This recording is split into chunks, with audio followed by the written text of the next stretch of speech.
किसान भाइयों, क्या आपने कभी किसी किसान को अपनी दवाई के स्प्रे पंप में 1 रुपए वाला साबुन या शैम्पू मिलाते हुए देखा है? क्या आपने कभी सोचा है कि जो चीज़ इंसानों के बाल साफ करने के लिए बनाई गई है, वही अगर हमारी फसलों पर छिड़क दी जाए, तो आखिर पौधों के अंदर क्या होता होगा? कुछ लोग कहते हैं कि शैम्पू मिलाने से दवा पत्तों पर ऐसे चिपकती है कि उसका असर कई गुना बढ़ जाता है। लेकिन दूसरी तरफ कई किसान ये भी बताते हैं कि गलत तरीके से इस्तेमाल किया गया शैम्पू पूरी फसल को पीला करके जला सकता है।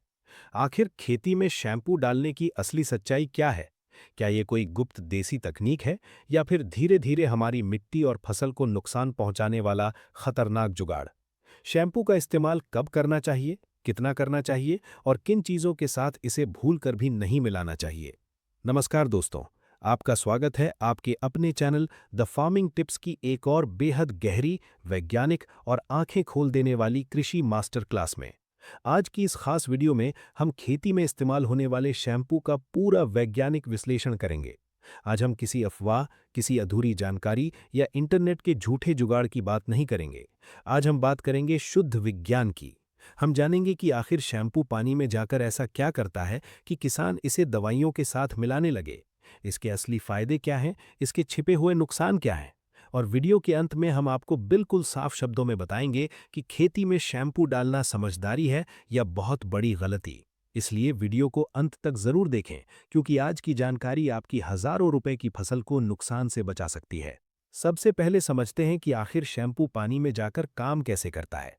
दोस्तों, जब हम किसी भी कीटनाशक, फफूंदनाशक या पोषक तत्व को पानी में घोलकर स्प्रे करते हैं, तो पानी की बूंदें पत्तों पर टिकने की बजाय गोल मोतियों की तरह बन जाती हैं। खासकर उन फसलों में जिनके पत्ते चिकने होते हैं, जैसे प्याज, लहसुन, केला, गोभी, अरबी या पत्ता गोभी।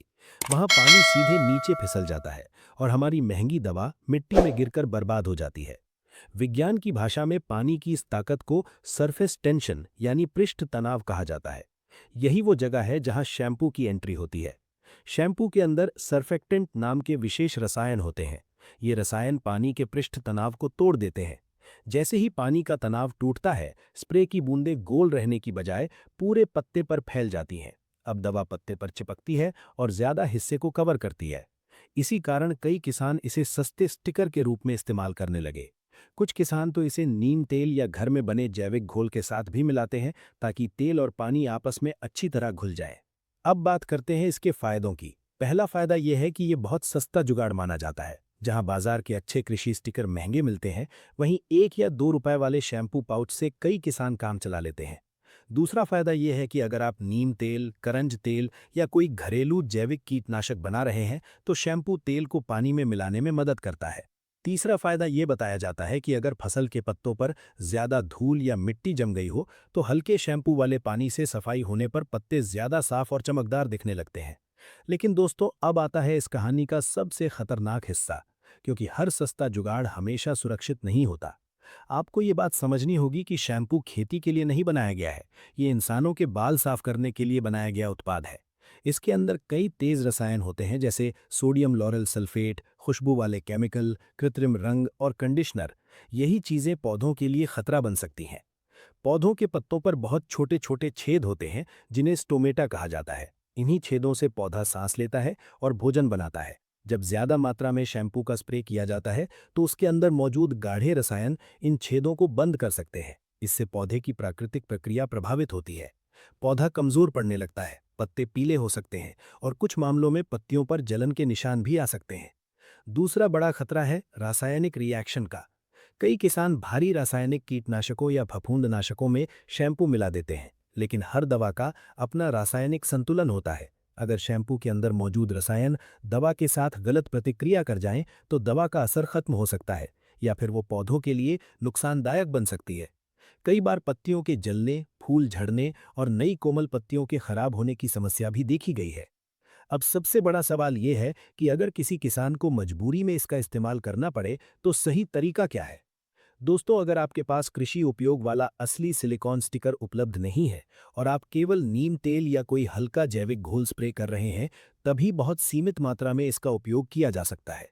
15 लीटर के एक स्प्रे पंप में केवल 1 से 2 मिलीलीटर तक हल्का शैम्पू ही पर्याप्त माना जाता है। यानी 1 रुपए वाले छोटे पाउच का भी पूरा इस्तेमाल नहीं करना चाहिए। अगर घोल में ज्यादा झाग बनने लगे तो समझ लीजिए मात्रा ज्यादा हो चुकी है। ज्यादा झाग पत्तों को नुकसान पहुंचा सकता है। हमेशा बिना तेज खुशबू और बिना ज्यादा रंग वाला हल्का शैम्पू ही लें। कई किसान बच्चों वाला बेबी शैम्पू अपेक्षाकृत हल्का मानते हैं, लेकिन फिर भी इसे नियमित आदत बनाना सही नहीं माना जाता। भारी केमिकल वाली दवाइयों के साथ इसे कभी नहीं मिलाना चाहिए। अब बात करते हैं सबसे जरूरी निष्कर्ष की।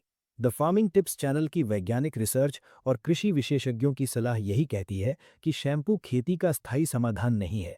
ये केवल मजबूरी में इस्तेमाल होने वाला अस्थायी देसी जुगाड़ है। हमारी फसलें लाखों की मेहनत से तैयार होती हैं। ऐसे में सिर्फ कुछ रुपए बचाने के लिए पूरी फसल को जोखिम में डालना समझदारी नहीं है।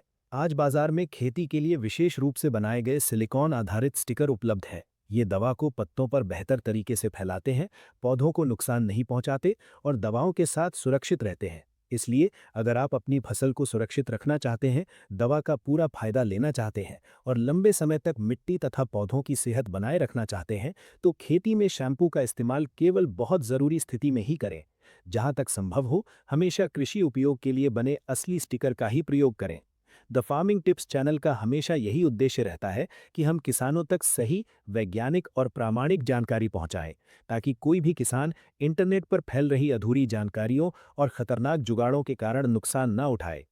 उम्मीद है खेती में शैम्पू के इस्तेमाल की ये पूरी सच्चाई और इसके पीछे छिपा विज्ञान आपको ज़रूर पसंद आया होगा। अगर आपको ये जानकारी उपयोगी लगी हो तो वीडियो को लाइक ज़रूर करें। आपका एक लाइक हमें खेती से जुड़ी ऐसी ही सच्ची और वैज्ञानिक जानकारी लाने की ताकत देता है। खेती से जुड़ी बिल्कुल सटीक, तेज और वैज्ञानिक जानकारी लगातार पाने के लिए हमारे द फार्मिंग टिप्स चैनल को अभी सब्सक्राइब करना बिल्कुल ना भूलें। इस वीडियो को अपने सभी किसान भाइयों, दोस्तों, व्हाट्सएप ग्रुप्स और फेसबुक पर ज़्यादा से ज़्यादा शेयर ज़रूर करें, ताकि हर किसान इस जुगाड़ की असली सच्चाई जान सके और अपनी फसल को नुकसान से बचा सके। अगर आपका इस विषय से जुड़ा कोई सवाल है तो नीचे कमेंट बॉक्स में ज़रूर लिखें। हम आपके हर सवाल का वैज्ञानिक जवाब देने की पूरी कोशिश करेंगे। हमेशा जागरूक रहें, वैज्ञानिक सोच अपनाएं और अपनी फसल को सुरक्षित रखें। वीडियो को अंत तक देखने के लिए आपका बहुत बहुत धन्यवाद।